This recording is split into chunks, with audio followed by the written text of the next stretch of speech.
All right, everybody, you know what time it is. The Real Talk Sports Show is coming up right now.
Bam! Welcome to the Real Talk Sports Show. I'm your host, the Minister Jonathan Simmons.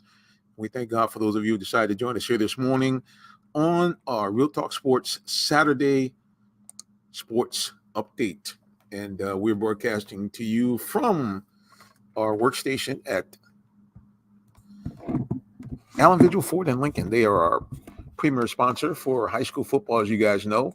And they also my full-time employee. Got to have a regular job when you're in working with the smaller media like we are. But again, we thank God for him, and we thank God for those of you also who are listening on Lord have mercy, listening on the legendary WIGO Pace to the 1570. It's one of those mornings. Got too many things in going on in my mind here, but nevertheless, like I said, we thank God for all those of you who tune in to listen to us this morning, and those of you who have tuned in to us on various platforms, including social media on Facebook, on YouTube, on Twitch, on X. Still seems strange to call it that X, but that's what it's called now, on X. And also those of you who are watching on the big screen on Roku via the Felix Entertainment Group channel. Thank you, and thank you for tuning in to watch us here this morning. As always, the weekend brings to us sports updates and sports headlines, and this week is no different. We have the start of the NBA playoffs. That should be the start of the NBA finals, and the Boston Celtics were big winners last night. They blew out the Mavs 107-89 in their opening game of this series. Now, Boston comes in as not a heavy favorite, but certainly come as a favorite to win this series. They've been to the NBA Finals now twice in the last 3 years. So this is a team that I think that everybody expects to win this contest, but I think no one expected them to jump out to such a big lead in this game. They were up, I think, at one point by about 25 points. And then the Mavericks, to their credit, cut the lead all the way down to 8 before the Celtics pulled away for an 18-point win in game number 1. Let's take a look at some of the stats for this game. For the Mavericks, P.J. Washington did what he always does. He's a pesky guy down low, 8 rebounds, 14 points. Luka Doncic continues to put on a playoff performance that ranks him up with the top all-time greats. Clearly a little bit fatigued in the second half, but doesn't matter. 30 points, 10 rebounds, but the big thing is the Celtics kept him away from being a big playmaker. Only 1 assist in the game for Luka. And the other thing was Kyrie Irving showing a little bit of age and coming off of a very, very tough series against the Timberwolves. Only 12 points for Kyrie and just 2 assists. So really the key for the Celtics in this game was their defense on that backcourt of Doncic and of Kyrie Irving, limiting the two of them together to only 3 assists. And man, that's doesn't get too much tighter than that. I mean, that's a major accomplishment for the defense of the Celtics. And the Celtics are primarily known as an offensive team. And one of those reasons why is Kristaps Porzingis was a big key for the Celtics. Coming back from injury, having missed all of the playoffs up to this point, Porzingis was unstoppable on both ends of the court. 20 points, 6 rebounds, and I think he had a total of 3 blocks.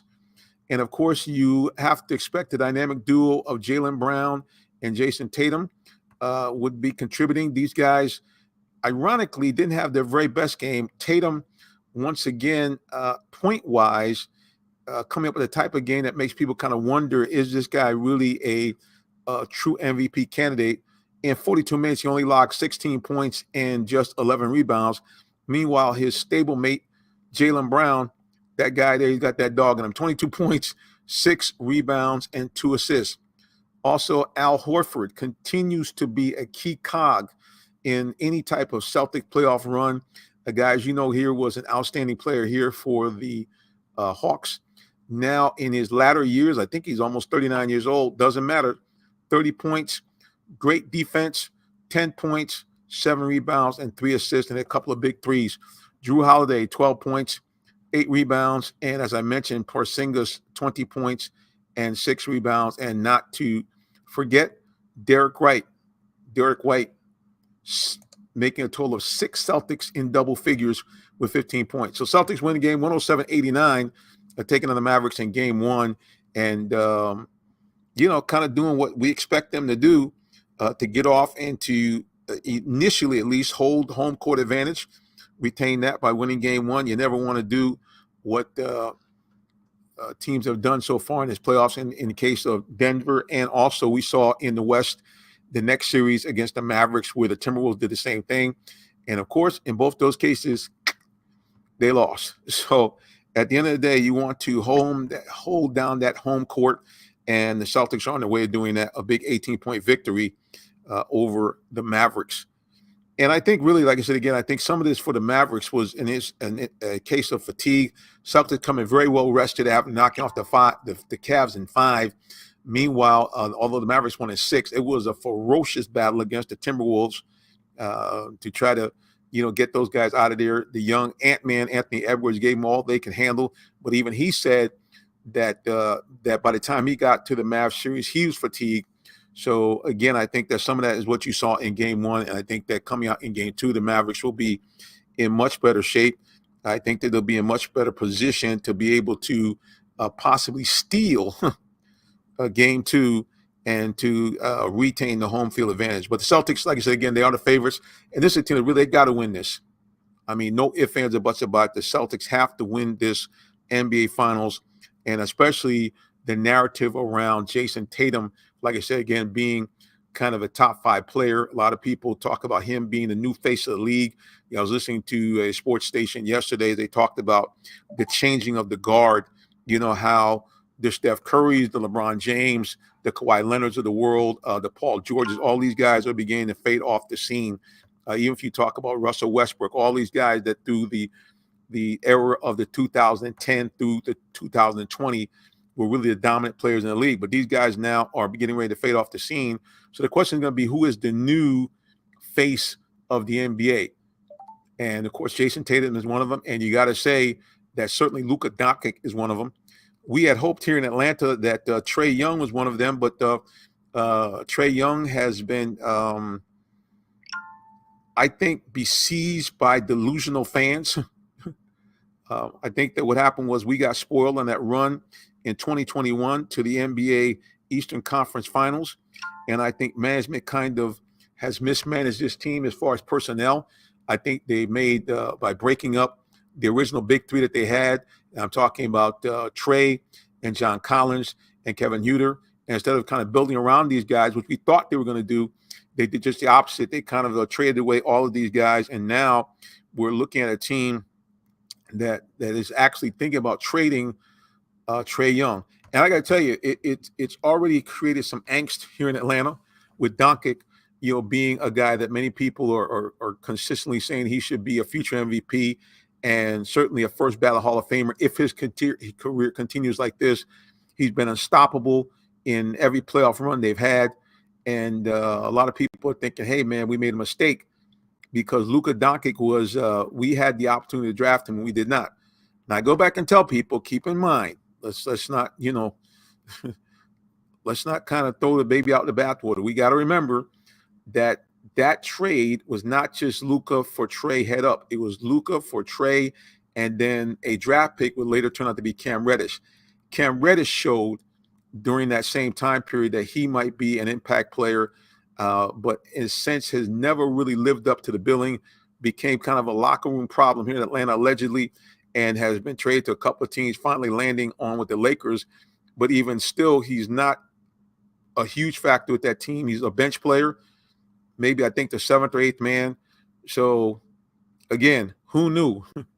Your thoughts with Trae Young and Cam Reddish and with DeAndre Hunter, that they really had a team that had a foundation along with John Collins, along with Clint Capella, that they really had built a team that could really do some damage for years to come. Unfortunately, that team has now been completely unraveled. And then good, bad, or indifferent, as good of a player as DeJounte Murray is, the Hawks basically traded out their entire future.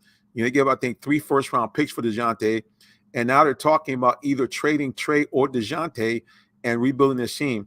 And all I can say is that things happen in sports. Your front office makes mistakes.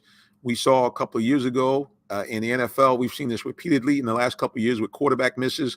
We saw the Bears give up picks to move up a few years back to get Mitchell Trubisky. The guy was pretty ineffective in Chicago. We saw a couple of years ago where the San Francisco 49ers, I think, poked the Falcons in the eye, and they drafted Trey Lance. Trey Lance has turned out to be ineffective and now traded from the 49ers without him even starting a game. So things happen. But at the end of the day, I would hate to see Trae Young kind of have to pack up his bags and go, because if that's the case, it really is a shame that this team wasted building this young core and now had to blow the entire team up and nothing really to show for it except for an Eastern Conference Finals appearance, which I guess at the end of the day is better than a poke in the eye. But like I said again, guys, they could have had so much more with this team. Speaking of poking the eye and teams kind of underperforming, the Atlanta Braves have got everybody in their feelings right now. The Braves, not the same team by any stretch of the imagination these last month and a half into the season, comparing to what they were last year. Last year, this Braves team was the dominant team in Major League Baseball, 108 games, and their lineup was just must-see TV. These guys were just unstoppable. Led the league in home runs. I think led the league in runs scored. They led the league in anything that was offensive. But this year, their offense has been offensive. The Braves that are starting off red hot have been really, the bats have been silent for most of the second half of the start of the season. And now everybody is feeling some kind of way about the Bravos. People are talking about, man, should we break this team up? Not break the team up, excuse me, Lord have mercy. People are talking about, what should we do? Should we make a trade? Look, here's what I'm going to tell you about the Braves. It's what I told people last year. And I told them the last couple of years with this Braves teams. Please, people, please. This Braves team is built to win and built to win for the long haul. They have all of their young stars signed up to long-term contracts. In the world of sports, you have to kind of seize the moments. Last year, you got to look at this team, and really everybody had career years, if you're honest.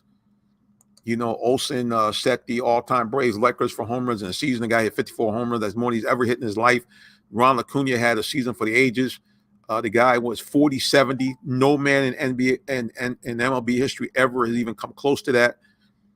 At one point, I think the Braves at the All-Star game selection had, I think, 6 or 7 Braves made the All-Star team. And during the game, the entire infield at one point was all Braves. You had Austin Riley, Garcia, Ozzie Albies, and also Matt Olson. But they did not take advantage of this, and they blew an opportunity for them to go down in history as one of the great teams in Major League Baseball history. And look, it's happened before. The Seattle, a few years back, the Mariners won 114 games. They got Ugats as well. So these things happen. But getting back to the current Braves, keep in mind, folks, before you go off the rails, the Braves are 35-26. They're not 26-35 like the Nationals are. The Nationals are 28-35. They're not like the Mets, 27-35. The Braves are 9 games over 500. The reason why everybody's tripping is the Phillies are looking like the Braves did last year. They are 25 games over 500. They have the best record in the major leagues right now at 44-19. They're tied with the Yankees, who are 45-20, so they have the same winning percentage of over 690. Phillies look like they want to take no prisoners, but again, who cares? The Braves did the same thing last year, ran away from everything, and they got, like I said, Ugats. So the main thing is, are the Braves going to be hot when it counts, which is at the end of the season? That's all I care about. That's all you should care about. Just saying. All right. The other thing you should care about is what our sponsors have to say. Keep it locked for more of the Real Talk Sports Show. We'll be back in just a moment. Don't go anywhere, please, and thank you. Stay tuned. Looking for a vehicle? Come to Allen Vigil Ford Lincoln in Morrow, Georgia.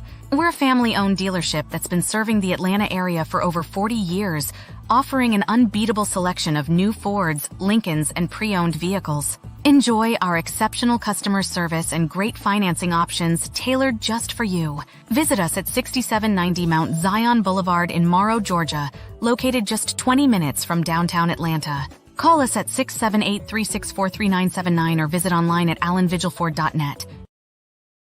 This is Patrick Willis, and this is Real Talk Sports.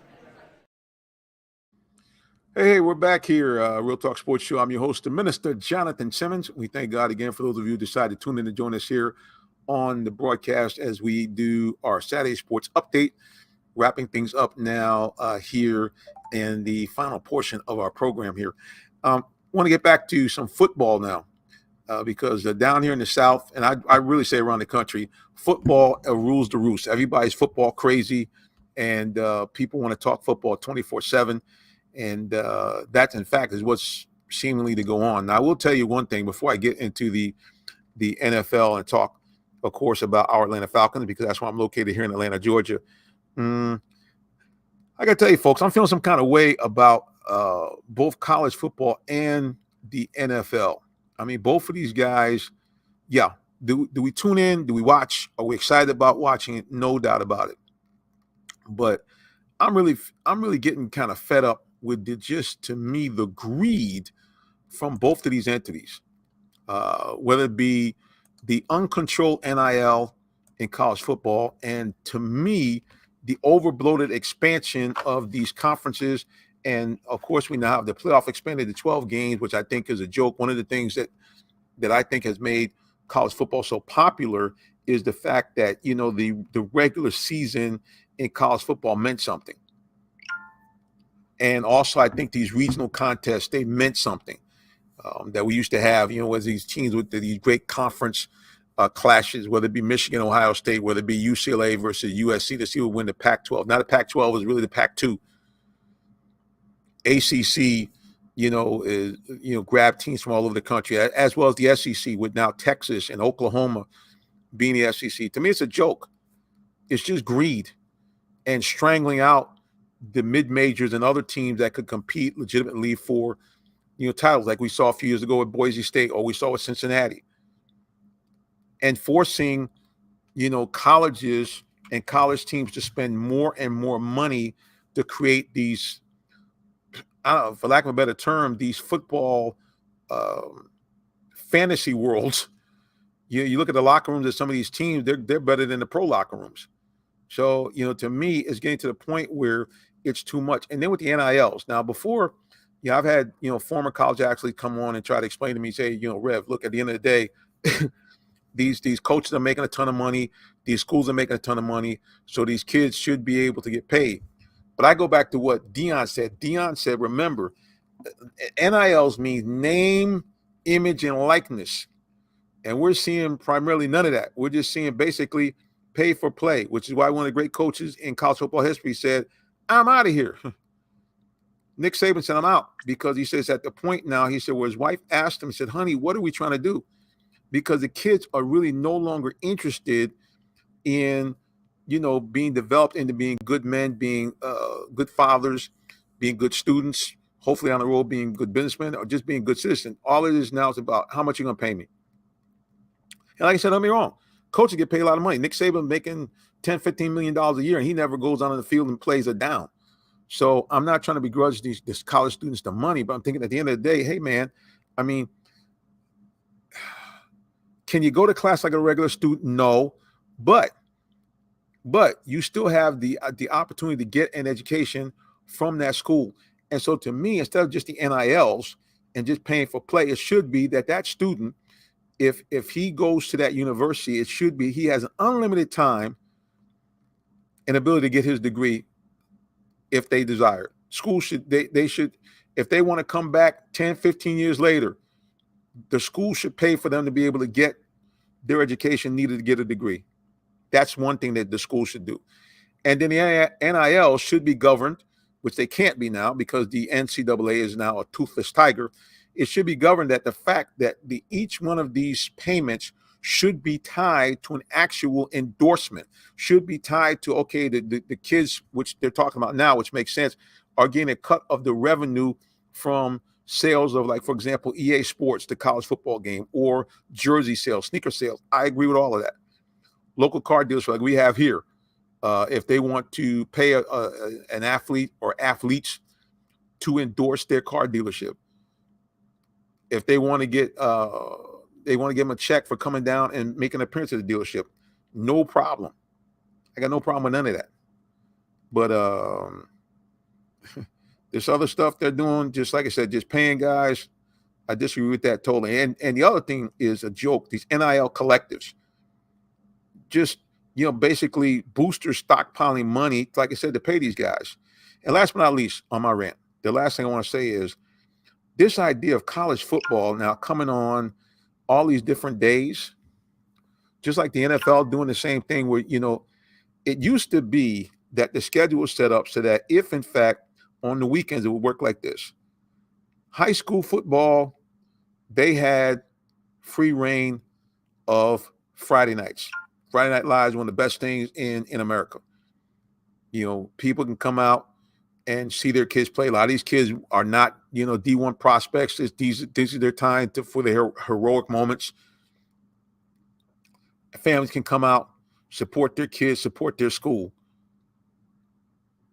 And it should be kept for just high school. But now you got Friday night games by the colleges, and now there's some talk about that, the pros. And speaking of the pros, the NFL, these greedy pigs, they want to do Friday night. They want to do Saturday night games. They're doing Sunday night games. They're doing Monday night games. And now they're talking about playing on Christmas, which was for years the bastion of the NBA. It's like, can people just say, look, we all want to be able to share the pie. Pie's big. Stop being piggish. NFL, pretty soon, I'm telling you guys, we're going to have games on every day. And much as that sounds cool, that harkens back to the shenanigans that started the NFL, which they were basically barnstorming. Guys were playing every day. This is a sport that is a brutal sport on individuals, right? And the players should notice themselves, man. I mean, they say how difficult it is for them to recover on a Thursday night game. How much more difficult is going to recover on Christmas Day, which is a Wednesday game? All right, that's enough of my rant. Okay, because y'all say, bro, we came on from sports talk. Enough of my ranting. I'm sorry.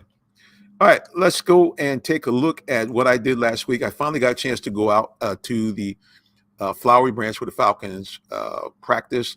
The final OTAs were last week, and we got a chance to actually get up there. We could not see anything, but we did get a chance to listen to some of the coaches.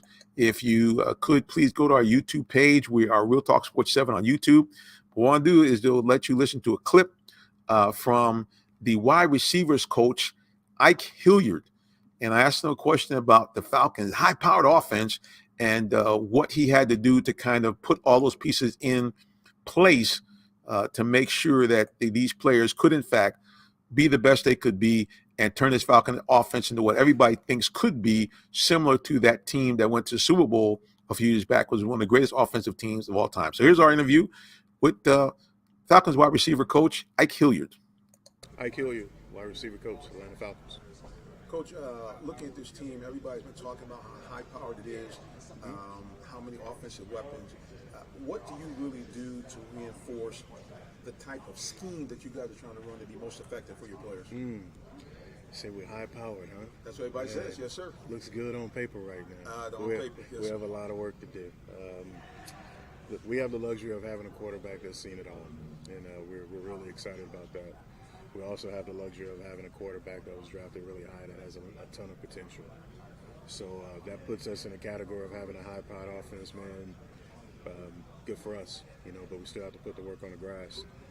We built this room pretty much from the ground up because Drake was the only receiver under contract when we got here. So adding a Darnell Mooney and Ray McLeod and more speed, more separation. Rondale Moore. We have some young players like Chris Blair who's doing a great job. Growing up a little bit. I can go on and on about the guys, but to get back to your question, our job in a room with both quarterbacks, one that's seen it all and one that's getting ready to begin his career. Our job in a room is to make sure the timing and spacing is legit. All right, we have specific landmarks with a lot of routes. We have specific depths. We have to maintain the integrity of every concept we're going to run to give the quarterback somewhere to throw it. So harping on this with young players that don't have a lot of stripes on the grass per se, it comes with unique challenges, but that's why we have the jobs we do. So we've made some progress, and if we can continue to stack positive days and not have many setbacks, we may indeed have the explosive offense that people think we have. Speaking of that, how important is having a strong run game to provide those types of lanes that you're talking about, your quarterback can put in there and let you guys make some plays? We have a room full of dynamic running backs, and everybody obviously wants to talk about 7 and 25, and we know who they are, and it's our job to make sure we get the safety out of the box, and if we do that, we might have a chance to be pretty good. I think what's been done here in the run game is unique, and to have players that are in terms of years of service, 7 years or younger, to be that dynamic, it's a great problem to have. So now we just have to build continuity. We have to stay healthy. We have to keep progressing in a positive way, and hopefully positive things happen. The guys that have been brought to the table, young guys drafted.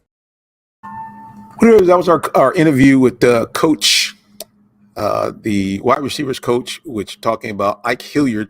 And, he touched on a couple of things there. He touched on the fact that, first of all, he kind of got a chuckle when I mentioned about his team being high-powered, because like he mentioned, this team has not played a single down yet in actual NFL contests.